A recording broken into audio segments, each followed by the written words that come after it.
Hello everyone, welcome to our new another videos. বন্ধুরা, আজকে আমি তোমাদের সাথে শেয়ার করব খুবই সিক্রেট একটা টিপস, যেই টিপসটা শুনলে তোমরা অবাক হয়ে যাবে। আমাদের এই হাঁসগুলো আমরা চালান ছাড়া পালন করি, তোমরা কি বিশ্বাস করবে?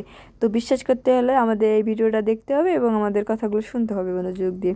আর ভালো লাগলে লাইক, কমেন্ট আর আমার চ্যানেলটা সাবস্ক্রাইব করো বন্ধুরা, আর পাশে থেকো।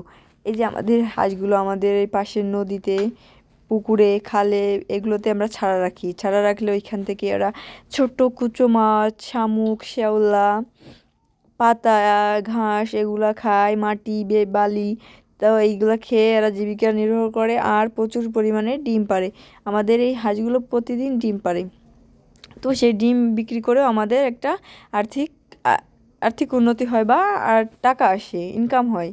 তো এই হাঁসগুলো দিয়ে আমাদের লাভবান হচ্ছে আমরা, এবং আমাদের চালান ছাড়া কোনো টাকা পয়সা লাগতেছে না এই হাঁসের খরচ। শুধু বাচ্চা কিনলেই আমাদের বাচ্চাকে ছোট থাকলে যা খাবার দেওয়া লাগে, বড় হলে খালে বিলে ছাড়ান দিই, তাহলে আর ওদের খাবার দেওয়া লাগে না। আর ছোট থাকলেও কিছু কিছু জায়গায় খাবার দেওয়া লাগে না, তারা একারাই খেতে পারে সংগ্রহ করে, কিন্তু তাও ছোটোবেলায় হাঁসকে খাবার দিই। আর এই হাঁসগুলো কোনো প্রকার খাদ্য লাগে না, এরা পানিতে থাকে রাত দিন, আর কোনো থাকার ব্যবস্থাও করে দেওয়া লাগে না। এরা পানিতে থাকতে পারে রাত দিন 24 ঘন্টা।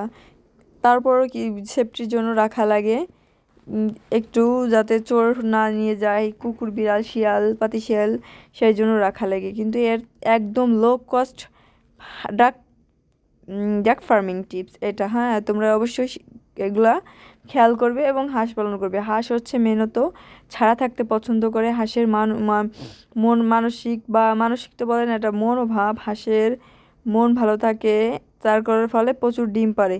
আর হাঁসের মন বা পরিবেশ, সুন্দর পরিবেশে থাকলে হাঁস ডিম বেশি পারে, আমরা শুনি বা জানি। তো সবাই চেষ্টা করবেন হাঁসকে খোলা পরিবেশে রাখতে, আর বিকালে একটু খাবার দিতে, তাহলে প্রচুর ডিম পারবে। তো বাই বাই, আল্লাহ হাফেজ, দেখা হবে নেক্সট ভিডিওতে। সবাই সাবস্ক্রাইব